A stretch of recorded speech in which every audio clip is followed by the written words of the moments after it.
If you want to use coffee grounds in the garden without harming your plants, the first thing to know is this: the real danger is not what most people think.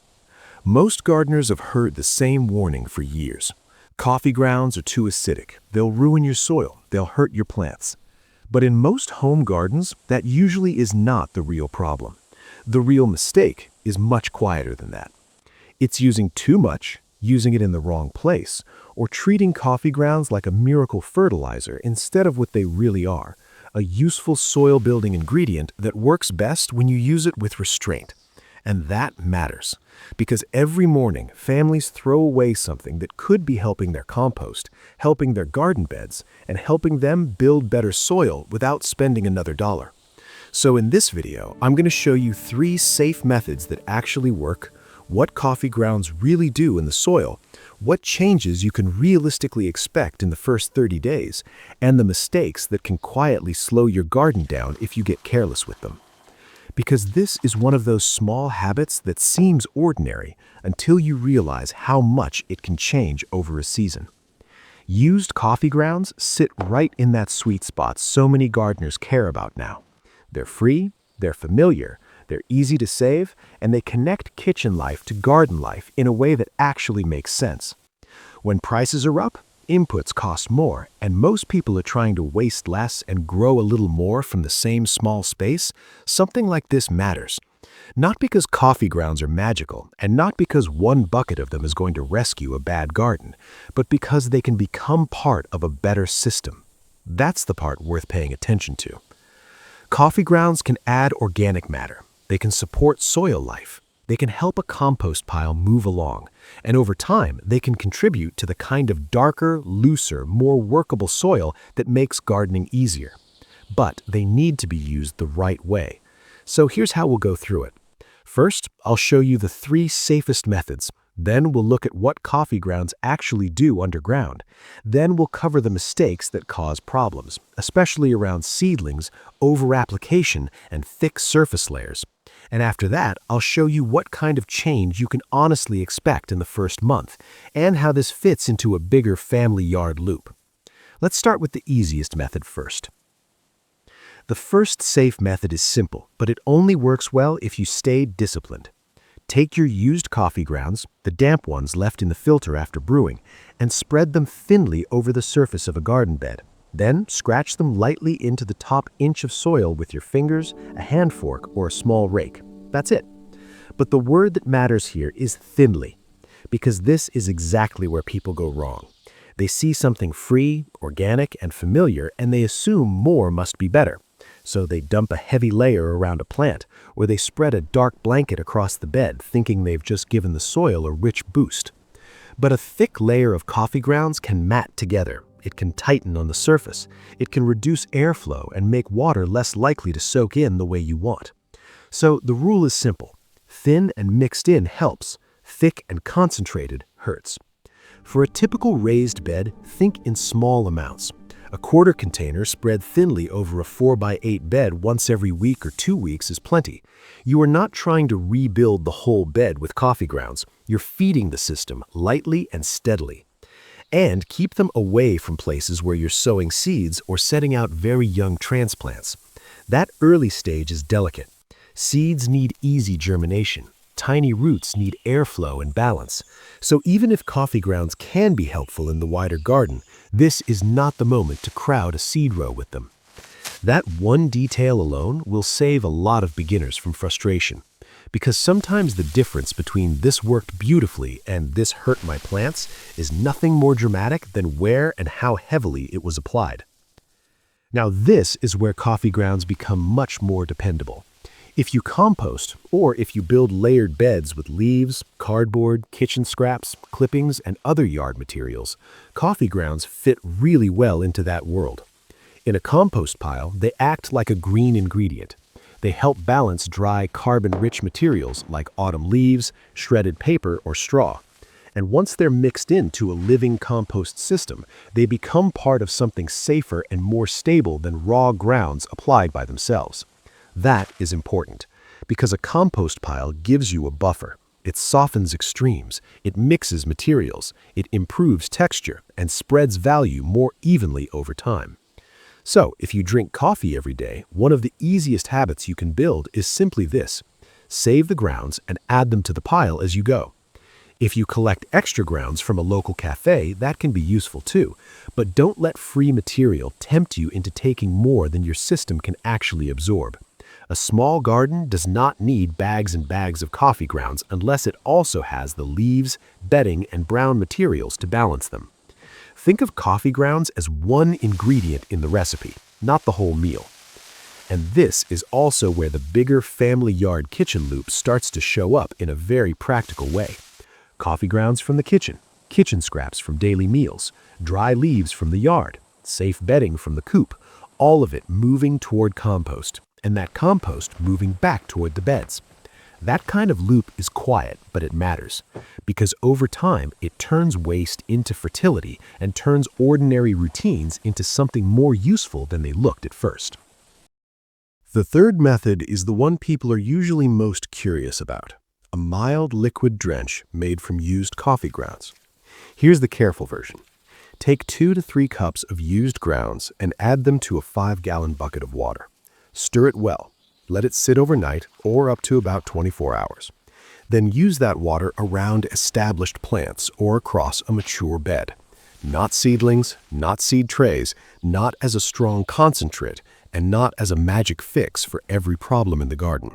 That part matters because this is where videos often start over-promising.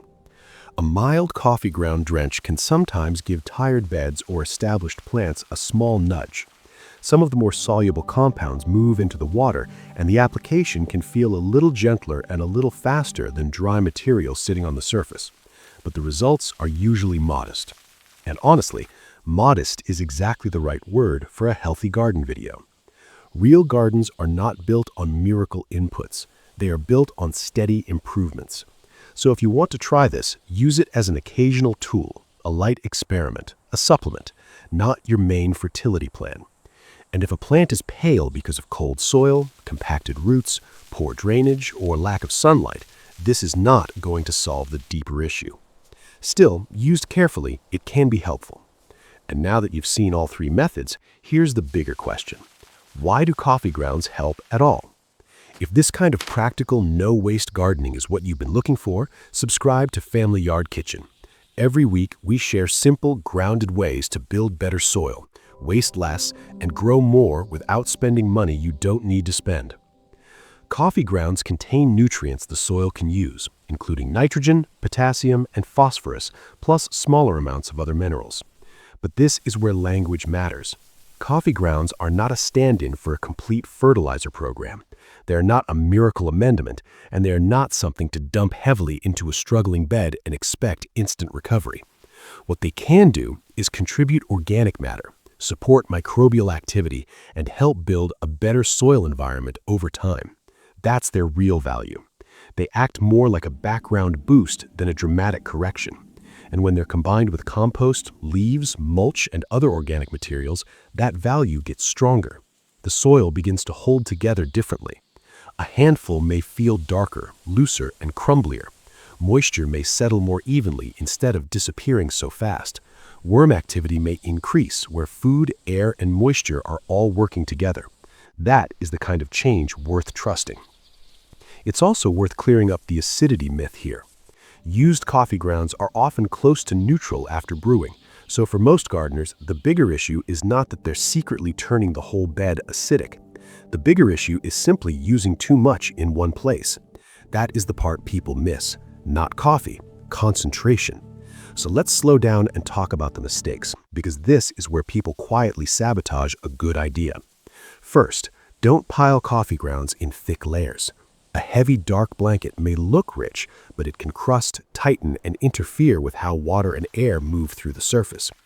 Second, don't use fresh piles of grounds where you're sowing seeds or around new transplants. Early growth is the stage that needs the gentlest treatment. If you want coffee grounds near that area, it's much safer to let them go through compost first. Third, don't assume every weak-looking plant needs more coffee grounds. In some cases, heavy applications can temporarily tie up nitrogen while soil microbes work through all that material. So if growth looks stalled after strong use, the answer may not be Add more. It may be back off, rebalance, and give the bed time. Storage matters too. If you save grounds indoors, don't leave them packed wet in a sealed container for days. They can mold, they can sour. A breathable container or a shallow tray is much better if you're collecting them over time. And one more note that matters in a family-centered yard. Keep coffee grounds away from curious pets, toddlers, and chickens. Chickens should not be eating coffee grounds. If you use them in a backyard system with a coop, keep them in the compost stream or in beds the birds can't dig through until they're fully broken down. These are small cautions, but small cautions are what keep useful habits useful. Now let's talk about the part everyone wants to know. What actually happens to your soil after 30 days? In the first week or two, you may not see much at all from above ground. That is normal. A lot of the early action is happening below the surface. Microbes begin working on the new material. Organic matter starts integrating. If conditions are decent, you may notice a little more worm activity when you gently move the top layer.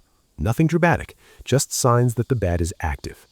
By the third and fourth week, the changes usually become easier to feel than to photograph.